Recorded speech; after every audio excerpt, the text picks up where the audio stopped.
It didn't take much more than a bottle and 2 chairs to make a speakeasy. This is what Daniel Okrent said in his book, Last Call, The Rise and Fall of Prohibition. Today, join us for some stories. Get your own bottle, glass, mug, and relax. This is Speak Easily, and I'm your host, KRISTA Stauffer. Tap, tap. We don't get fancy. There's no need. I know. That's what he did. Do you do an intro? No. We just talk. Oh. So we go into it right now. We absolutely do. Right. Hi, Chris. Hi, how are you? It's a little funny because we just finished our lesson, so Sure. we already hung out for an hour. Sure. We've been telling amazing stories already. And Sure. We should have had the mics on.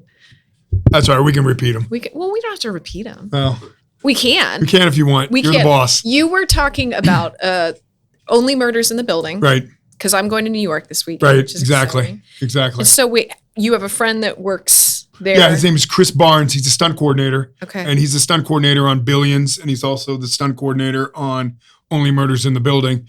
And I went up and did some what they call non-disclosure driving, which is not high-speed stunt driving, but more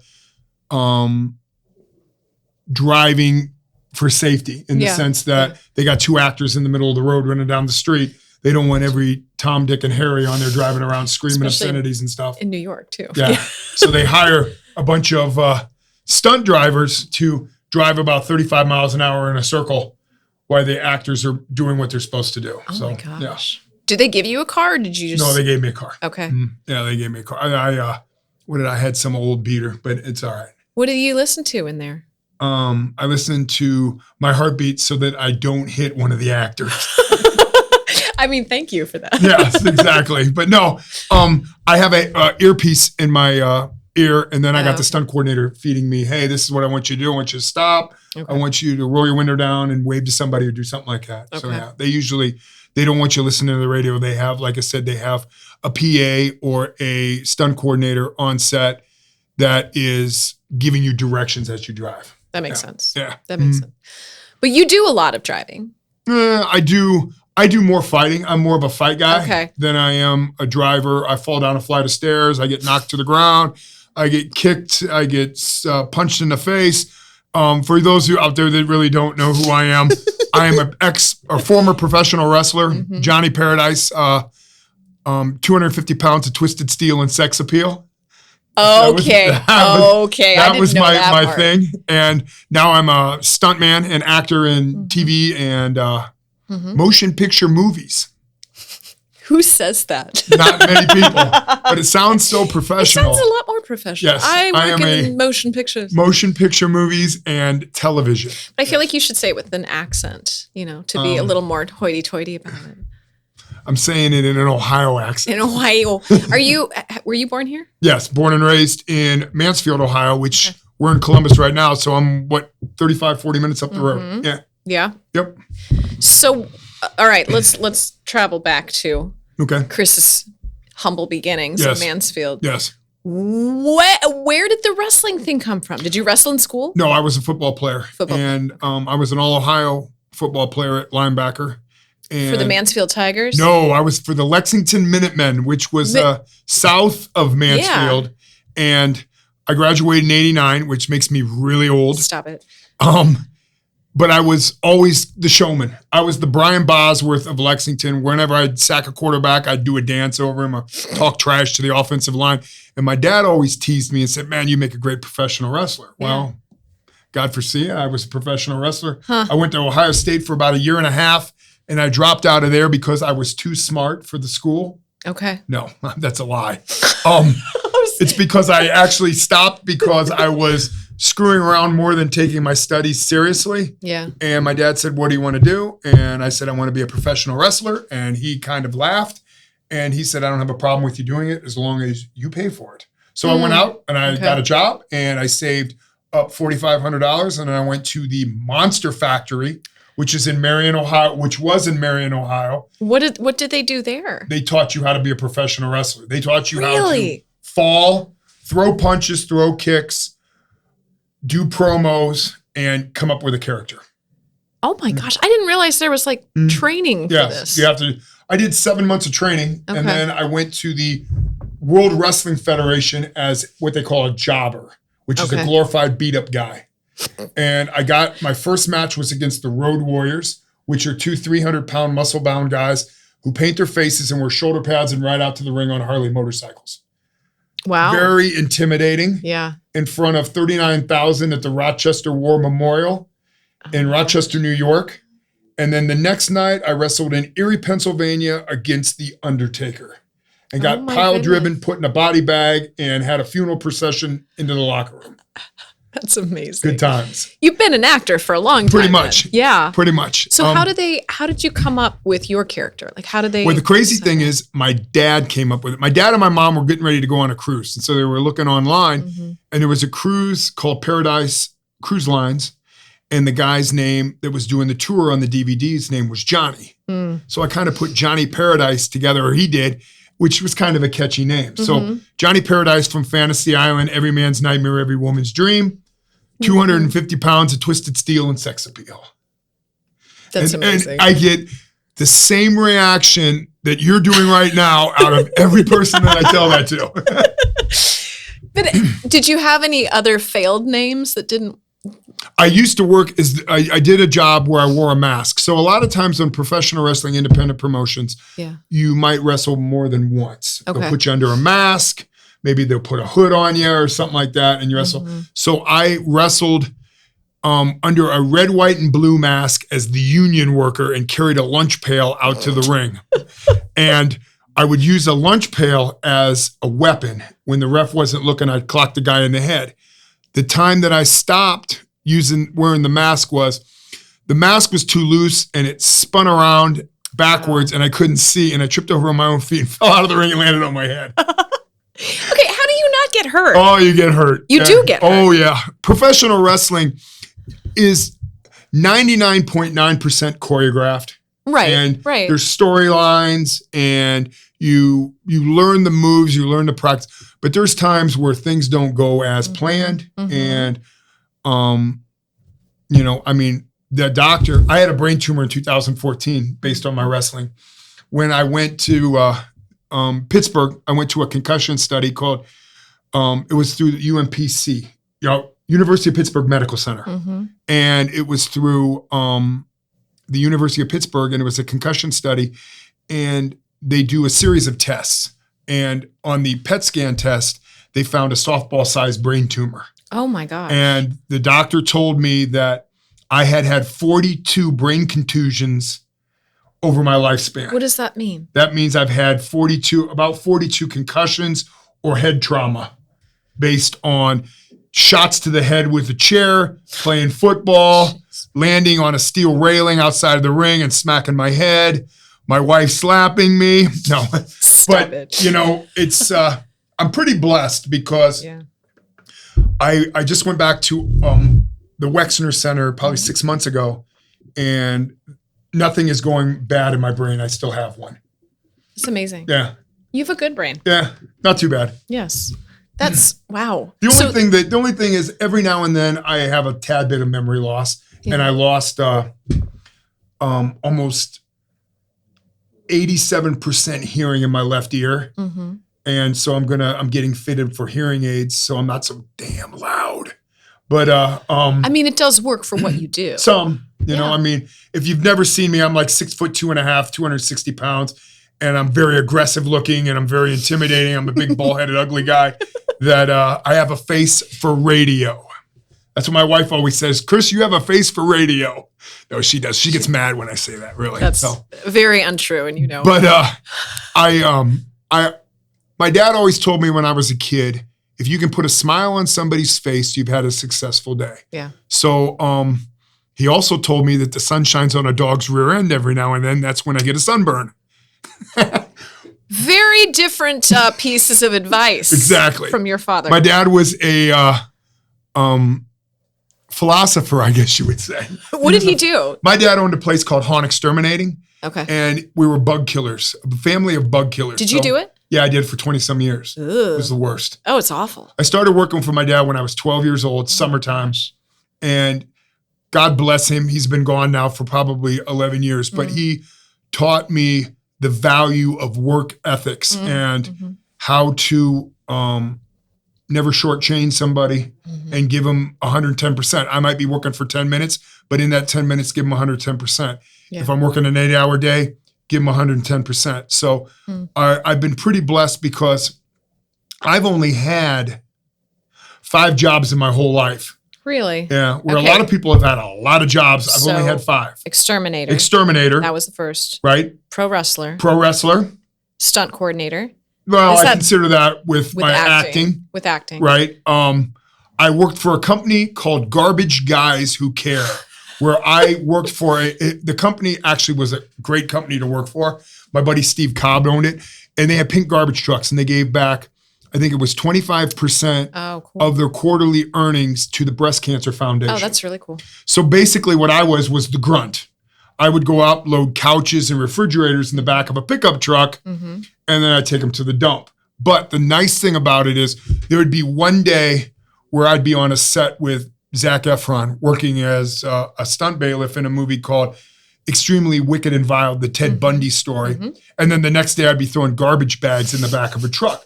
But the nice thing about it is it kept me humble because I'd appreciate being on set a lot more because knowing that when I got back to Mansfield, I'd get all stinky and smelly because I'd be throwing garbage around. So it made me work a little bit harder to get to where I'm at today. So yeah, you know what? And then I also work at the YMCA in Mansfield for 18 years as a personal trainer. And for the last 5 years, I've worked as a life fitness coach for nonviolent drug offenders and through Crawford County courts.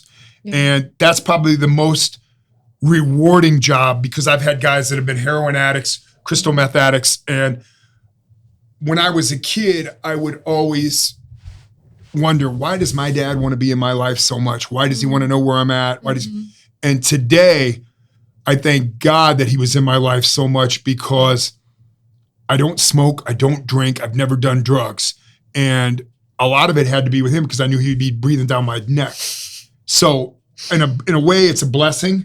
You know, even though my kid life was a little boring because I never went to the parties and did all this and that, but that's all right because it made me a better man today.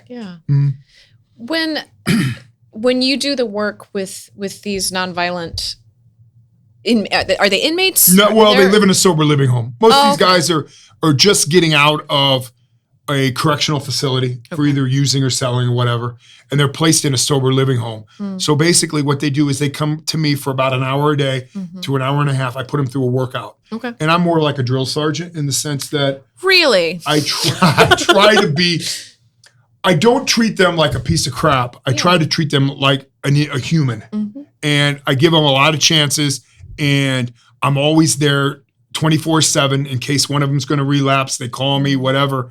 But I try not to be their friend though, because then they try to take advantage of me. Because believe it or not, drug addicts are probably the biggest con artists in the world. You know, now the guys that I work with, all of them are good guys. They just made bad decisions. So a lot of what we work on is making correct decisions, eating clean, and a lot of it is every one of them have an addictive personality. Weightlifting is an addictive, it releases what they call dopamine in the brain, which gives you that addictive personality. So basically what I'm trying to do is take the drugs away, transfer it to the lifting, good stuff. Feeling good. So when they take their shirt off, they feel proud. When they walk down the street and the girls whistling at them, they feel proud because they're experiencing a whole new high in the sense of fitness and feeling good and being proud of what they do. How long do they typically stay in the program then? That's the judge's decision. So I've had a guy that's been in the program for 5 years because every 6 months to 7 months he relapses. He starts to feel really good about himself and then he thinks, I can go out and do this. I'll go out and have a beer, and then the next thing, a beer leads to a marijuana, which leads to a line of coke, which means a needle in the arm. And then they go back to the sober living, and they would start all over. Now, usually, so far in the 5 years that they've been running the program, we've had about, I would say about 17 guys. I would say probably 13 to 14 of them now have got a job. They're experiencing a relationship with their kids. They're being productive in life. So we've got about an 80% success rate, which is good. And the nice thing about it is doesn't cost the taxpayers anything. What the judge does is he does a thing where he'll take $100 out of every speeding ticket in Crawford County or $50 out of court costs, and he'll put it in a special relief fund. And he builds that fund up, and then they write a what do they call that? Just like a grant? A grant. Yeah. To match it. Oh, wow. So they usually, he did it for about 5 years and raised about $200,000. And then they matched it with a grant for $200,000. And then there's a woman's trainer, her name's Shelly. And then there's me. Okay. And then what we do every now and then is Shelly's a PO. So she's a parole officer, and then she's also a jailer. Okay. So the guys don't like her. So every now and then what we'll do is we'll switch. I'll go with the girls, she goes with the guys. Yeah. And she's just as rough as I am. And but it's a nice thing. They built a nice facility for us. And below us is the Golden Age Center, which is for senior citizens, and they play euchre and bingo and stuff like that. And they'll come up and use the gym and work out. And they've established a nice relationship with a lot of the guys that come up there. You know? Because a lot of drug addicts, they're skinny little runts with no teeth, and they're cracked up, and they're scary looking, you know? Yeah. But I get those guys before they actually turn that way, which is a good thing, you know? Jeez. They are there judge appointed? Yes. They don't have the option? No, it's part of their probation. Okay. So if they no call, no show, it's strike one. Once they do that 3 times, they violated their probation, they go back to jail. Now, I've got one guy that's got 620 days hanging over his head of jail time. It's basically a get out of jail free card. And you know what? I'm pretty lenient in the sense that I give you 3 strikes and then you're out. A lot of these guys have kids. A lot of these guys are all tatted up, and all they can get is factory work because they got tattoos on their neck, they got tattoos on their face, and it's like, I wouldn't hire a guy like that. Yeah. You know? So they get factory work. But I got one guy who's got a factory job, and he's been there for 4 years. He's making $30 an hour with full benefits. Okay. You know, and the nice thing about it is once an employer sees the felony of drugs on a record, they don't want anything to do with them. Right. It's a job placement program through the courts where these companies like Timken and Eagle Crusher and a lot of these big factories in the Mansfield Bucyrus area have got a co-op, and they'll take a chance on these guys. Which is cool. Right. Yeah. Because when they need something, they go to the judge. So it's a nice scratch your back, you scratch my back kind of thing. Yeah. That's amazing. Yeah, it's pretty cool. Travel back then. So you got your training. Right. You started going into the ring. Right. 28 years. 28 years. That's a long time. I worked. Majority of it was on the independent promotion. I jumped back and forth into the WWF a little bit. I went to a company down in Atlanta called WCW, and I worked there for a little bit. And then I went into Extreme Championship Wrestling, which was a little too hardcore and violent. What does that mean? Extreme Championship. They take the ring ropes up and they wrap the ring in barbed wire, and you'd have to wrestle in barbed wire. And that was a little too extreme for me. So I lasted there maybe 2 or 3 months, and then I stopped, you know. How is this safe? It's not. And they pay you what? $100 a night. Oh, really? In the smaller promotions. I mean, there's professional wrestling anymore is so watered down with all these different promotions that these guys don't make anything. Back when I used to wrestle, I'd go to an independent promotion in Detroit or Indianapolis or Lexington, Kentucky or Erie, Pennsylvania, wherever. And I'd make maybe $400 or $500 a night. They put you up, they pay your travel. Now some of these guys only make $50, $60 a night, and they have to pay for their own travel. They don't make enough if I have to go to the hospital because I break my arm. Yeah. You know, a lot of times promotions have insurance bonds that'll cover them. Some of them don't. And sometimes you run into shady promoters that during the intermission, they take off with all the money and you don't get paid. I remember one time I worked on a promotion in Kansas City, which is about a 7-hour drive. And I went there and I wrestled and everything was good and the promoter was gone. I had to drive 7 hours home and I didn't get paid. And, you know, and it gives you a bad taste in your mouth about doing it, but you love the showmanship. You love to be in front of the crowd, just like an actor. Yep. I mean, you'll see some of these guys I see on Facebook and I kind of get a little frustrated just because there's a lot of these independent movies that want everything for free. We want actors for free. We'll feed you and we'll give you an IMDb credit. That's great. And I understand that you have to build up your resume. And I understand that you have to build up your reel and all that. But I see it in the stunt work too. And my whole thing is you ask a guy to fall down a flight of stairs and you don't want to pay him and you don't have production insurance. it's crazy. That's not safe. You know, and I get in arguments with guys about that stuff because, I mean, at least get production insurance. At least. You might not want to pay them. I understand that. But make sure you have insurance. Cover your butt. Yeah. That's scary too. Yeah. Mm-hmm. So when was it just kind of like a natural entrance then into stunt work? Well, when I had my brain tumor in 2014, my doctor said that the wrestling was done. Yeah. Too willy-nilly. You don't know what you're getting in there with. Right. And then a buddy of mine by the name of Dave Hutchinson, who's a lead, he's a big-time stunt guy out in LA. Mm-hmm. We were talking. I was kind of depressed because I was born to be in the spotlight, I guess you'd say, an entertainer. Yeah. You know, I'm a character. What? Yeah, I know. You are? It's hard to believe. 250 pounds of sarcasm? So I was talking to him and he goes, why don't you get into the stunt work? It's all safe. Everything's safety. Mm-hmm. Unless you work on an independent promotion. Right, true. I'm not saying all of them. There's some good ones out there. Don't get me wrong. Mm-hmm. And he said, and I said, well, I don't know. He goes, I'm telling you, you've been a stuntman already for 28 years. Mm-hmm. You know more about the fight world than most of these stunt coordinators do, you know, and on how to stage a fight and the camera angles and all this and that. Mm-hmm. So we talked and eventually I went to be an extra on Captain America, the Winter Soldier. Mm-hmm. And there's a gentleman in Cleveland, Ohio by the name of Richard Fike. Okay. And he runs Stunt Predators. And I met him on set. Okay. And there's an elevator scene where Frank Grillo beats up all the guys or Chris Evans beats up all Frank Grillo's guys in the elevator. Mm-hmm. Well, I got to be one of those guys take a drop. Nice. And it was thanks to Rick Fike. And I became part of Stunt Predators and I worked with Rick for a while. Mm-hmm. And he's a martial arts expert. And if you notice, a lot of stunt guys are martial arts guys. Mm-hmm. I'm a pro wrestler, so I'm a different breed. Right. But I got hooked up through the stunts through my buddy Dave Hutchinson out in LA. And he was like, really pushed me. And I'm like, you know what? Why not give it a try? So I got into it and I can't say that I've really excelled in it, but for Ohio, my resume is pretty decent. I've worked on some big projects, you know. Mm-hmm. I worked on Red Notice with Dwayne Johnson and Ryan Reynolds. I got to work with Adam Driver on White Noise. Mm-hmm. I got to work with Don Cheadle, and I got to beat Ewan McGregor up in Miles Ahead, the Miles Davis story. Worked with Zac Efron. I was on Wrong Turn, which they shot in Hocking Hills, and I got to play one of the weirdos that lived up in the woods, and I get bashed in the back of the head, which was awesome.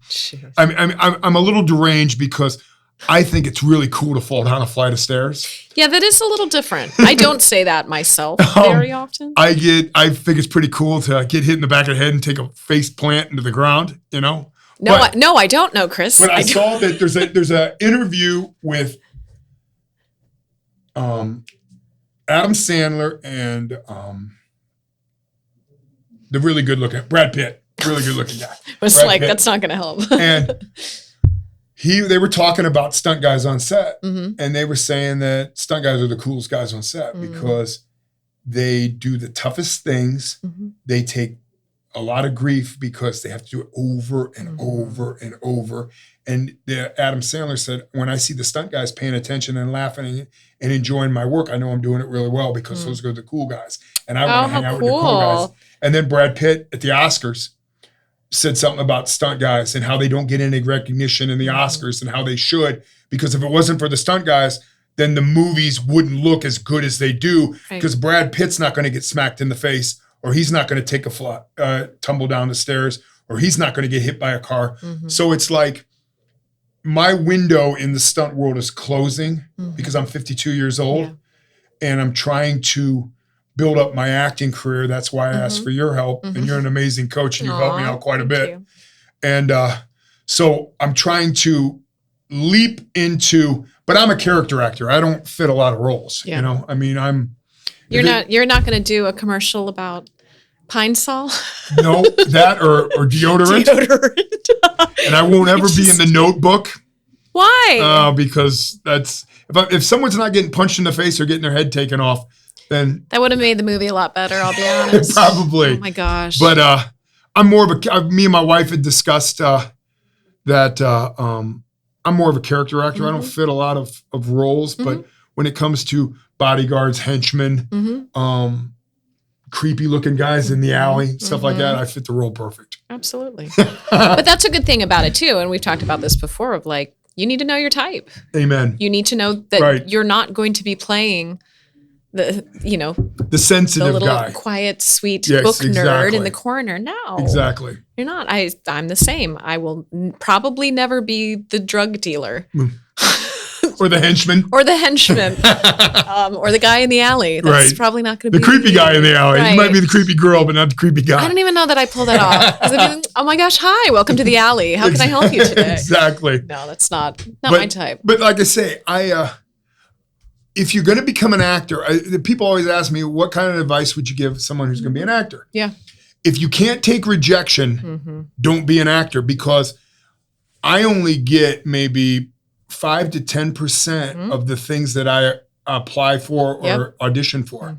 And I get rejected. And the thing about it is you audition and you're real hyped about it, and then you never hear anything anymore. And it's kind of like you're always wondering, am I going to, and you might think that you're going to nail this part because you did such a great audition. Oh, absolutely. I'm perfect. And you never hear anymore. Nope. But then when you do the crappiest audition you think you've ever done, hey, the part's yours. And it makes no sense. It never does. But like I said, usually I tell people the second bit of advice is hard for me, but I tell people when you go on set, keep your mouth shut and your ears open and listen and learn, because I'm a rookie. Even though I'm 52 years old, I'm a rookie. And there's always something that you can learn on set. So if I'm talking and shooting off at the mouth and thinking I know it all, when someone's giving some advice to somebody else that I could pick up on, then I'm doing myself an injustice. Right. The other thing that I will throw in there is be kind to everybody. Sure, exactly. Because you don't know. Right. You don't know who you're going to come across. I mean, you might be an ass to the next Spielman. Right. Or James Cameron. Yeah. That they might need a ball-headed guy somewhere down the road, and they might see your headshot and say, I met that guy 5 years ago and he was real ass. I'm not going to hire that guy. So you're right. Yeah. You're right. I actually had a theater professor tell me, this is terrible.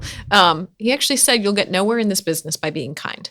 And I was like, really? Even then I thought that doesn't seem right. Sure. Because I know people have gotten things because they were kind. Sure. That they may not have gotten for any other reason other than this is a really kind person. They're really easy to work with. They're very kind and generous. The people that I know that make it in this industry, like they're kind. Right. They I was with John Travolta on Criminal Activities. Now I had what they called a featured extra part. I played his bodyguard. I didn't have any speaking lines, but every scene Travolta was in, I was standing right over his shoulder. Nice. And we were sitting on a park bench because we shot it in Cleveland, right next to the Cuyahoga River. There was a barge going through, so they shut production down for about 20 minutes, let the barge go through. So I'm sitting on the park bench, and he's sitting down with me, and he asked me what I did, and I said I was a professional wrestler for so many years, and he goes, you know what? He goes, a little bit of advice. When you go on set and some of these smaller, do everything you can, because the more you have bullets in the chamber, the better off you're going to be. Yep. So learn some of the behind the scenes stuff as with stuff in front of the camera. It'll make you more of an asset on set. Because on the smaller productions, as you know, because we've both worked independent stuff, a lot of times you have to help them move lights. Even if you are the lead actor, you have to help them, clean up after lunch, stuff like that, and it's a team effort, So get as many bullets in the chamber as you can, because it'll make you more of an asset when you're on set. So, that's one of the things that I've learned, and that's one of the things that I try to do. I like that. Yeah. That's amazing. It's pretty cool. I've been pretty blessed because I've got to work with some of the most amazing people and met some of the most amazing people. I remember working on Miles Ahead, the Miles Davis story. And there was a scene that I was in I was dating Ewan McGregor's ex-wife, and he owed her alimony. So he's out, leaned over the car, giving her all these excuses and giving her grief, where I come out of the store, grab him by the shoulder, spin him around, I sucker punch him, and I take the money out of his pocket, throw it to her, get in the car, and peel off. That was my scene. Not a real big scene, Yeah. But Don Cheadle come up to me afterwards. It took two takes. And he come up to me afterwards, kind of give me a big hug and said, hey, it was only 2 takes. He goes, you don't realize how much money you just saved production by doing it so and rehearsing it and doing it so well. And the nice thing is Richard Fike, who was part of Stunt Predators, wasn't on set that day. So I got to choreograph the scene. And it kind of made me feel pretty good because here's Don Cheadle, who's an A-lister, and here's Ewan McGregor, who's an A-lister. And they asked to get a picture with me. So we all 3 got a picture together, and it was pretty cool. Nice. And I got it hanging in my living room, and it's one of those memory things. Yeah. But yeah, I mean, I could see them tomorrow; they probably wouldn't know who I was. Yeah. But that's all right. I have that memory. You do stand out a little bit, though. You like a stub toe. I'm like a stub toe. I stand out. Oh my gosh! What is the? Do you ever fangirl? Do you ever get like around somebody that's Mickey Rourke? I'll tell you my Mickey Rourke story. Tell me your Mickey Rourke is my favorite actor of all, just because he's rugged and Yeah. whatever. So I was out in Burbank and I was on a dating show called The Proposal, which was on ABC. Yeah. I was in episode 6, and I did it for a publicity thing. What were you doing? What was I doing? You were on as a contestant? As a contestant, and I had to win the love of the girl behind the curtain. Oh my gosh. So you go up, you plead your story, Yeah. and you talk about yourself a little bit, and at the end of the show, she picks out 2 people, and then she picks out 1 out of the 2, and then you have 60 seconds to either propose or walk away. Oh, that's insane. Right? It's completely Now, insane. I made it to the second round. I made it to the bathing suit round. Oh my god. So I come out, and basically me and my agent talked and said, this is a good way for you to get out there and show that you have a heart, talk about your brain tumor, open yourself up, maybe tear up a little bit, whatever. So I made it out there. So I'm out there in Burbank, and I have a rental car, and I'm going to the gym to work out. Okay. And I pull up, and Mickey Rourke pulls up next to me in a Mercedes, convertible Mercedes. Jeez. And he looks over at me, and I'm thinking I'm freaking because it's Mickey Rourke. And it's the only time, and I've been around all the big time wrestlers and all that stuff. Yeah. I never got freaked out, but I got freaked out when Mickey Rourke was there. And he leaned over at me, and he goes, and he put his thumbs up, and he kind of nodded at me. I sped through the red light, almost got hit. Oh my gosh. I freaked out, I hit the gas, and just took off through the red light. Almost got hit. You didn't respond to him at all? It was just like exactly. And then I called my mom, and I told her that I almost got hit, but I saw Mickey Rourke, and it was all worth it. And it was kind of crazy, but so that's kind of like my that's your fan freak girl. out, yeah, fan, freak out thing. Mm-hmm. So yeah. Is there anybody that you want to meet that you haven't had a chance to meet? Well, my kind of like my inspirational, motivational kind of guys, Dwayne Johnson. I watch his motivational videos and working out videos and stuff like that.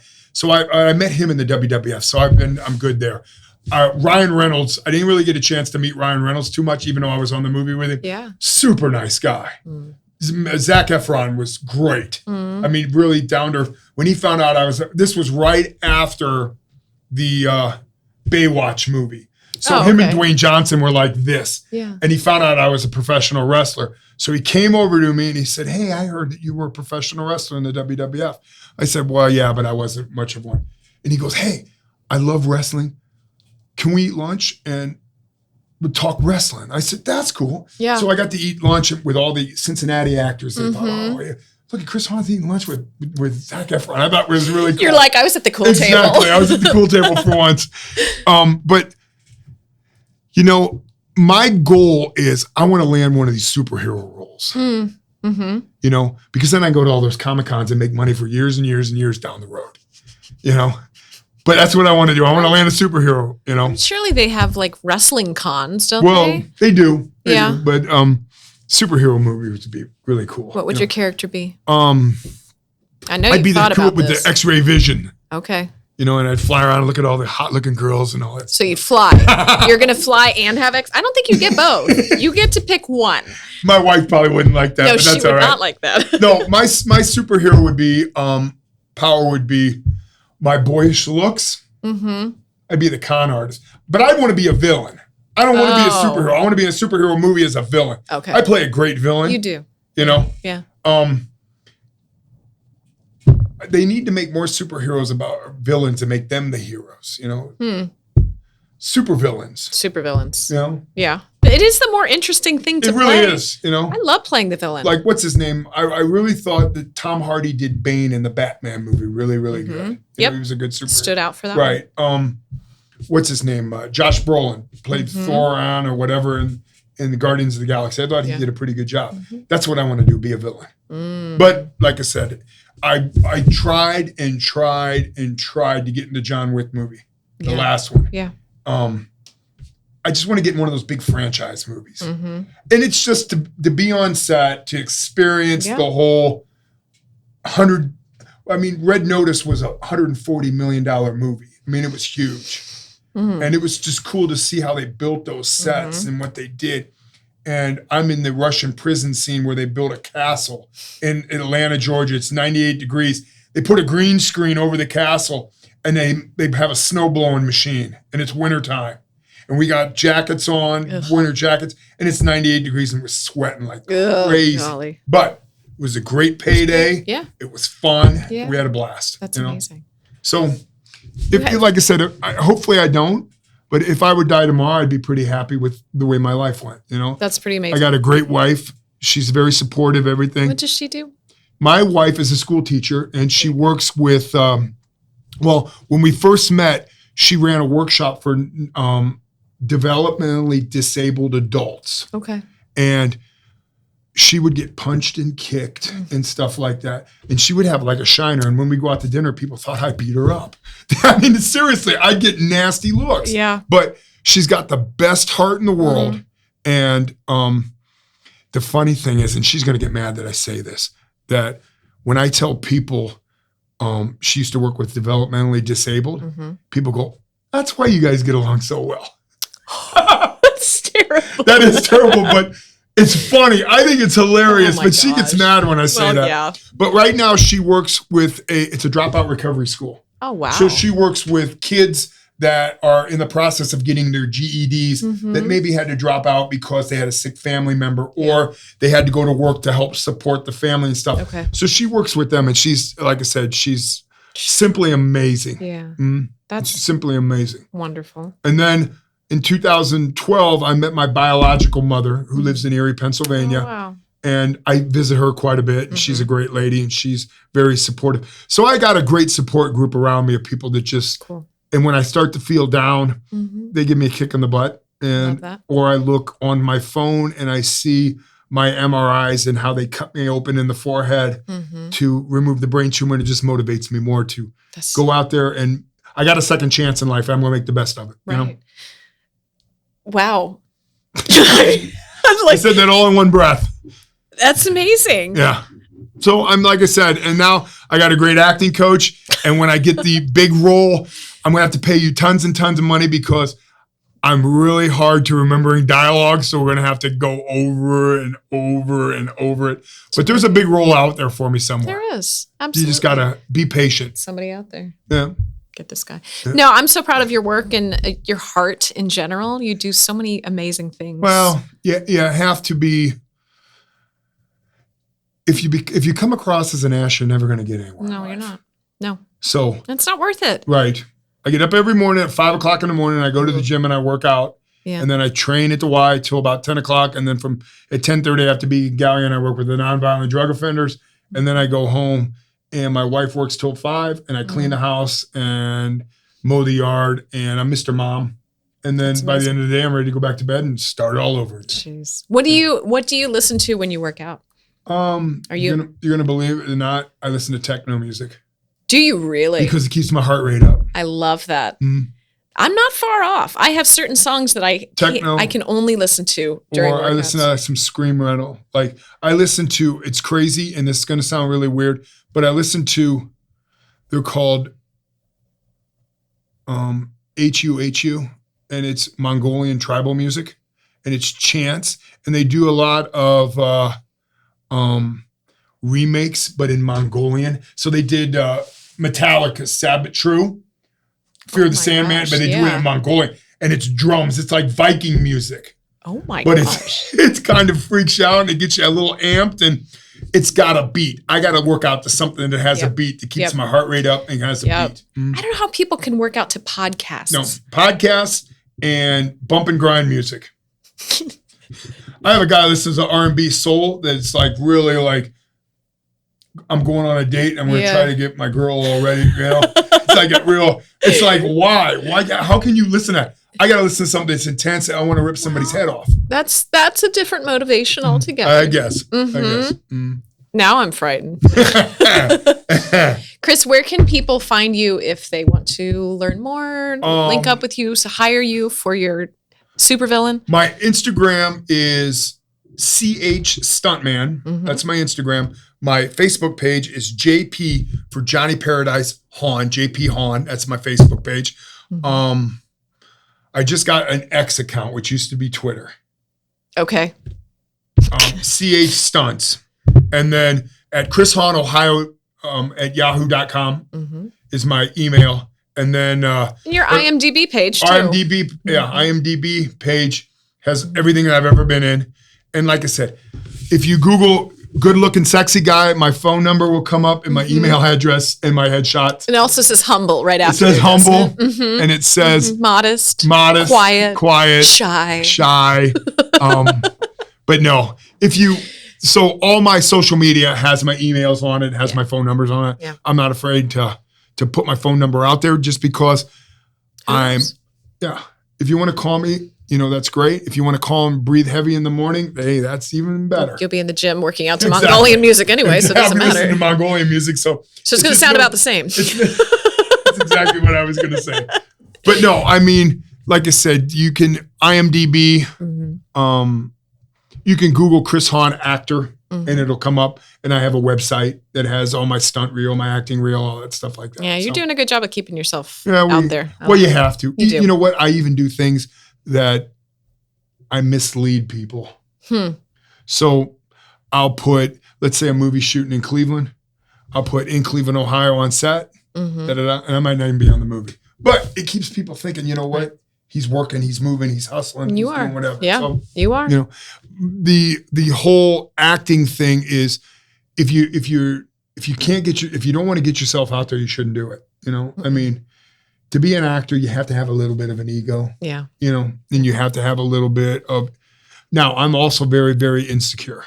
Yeah, in the sense that I have a hard time taking my shirt off on scene and stuff like that. I can't do that stuff. Yeah. But like I said, hey, it is what it is. Yeah. Can't be perfect. No, that's impossible. But I appreciate you having me on. This was great. This is so much fun. I'll have to do it again sometime. Oh my gosh, we could. I got plenty more stories. No, I'm sure you do. Oh, well, thank you. Thank you, and we'll see you next week in class.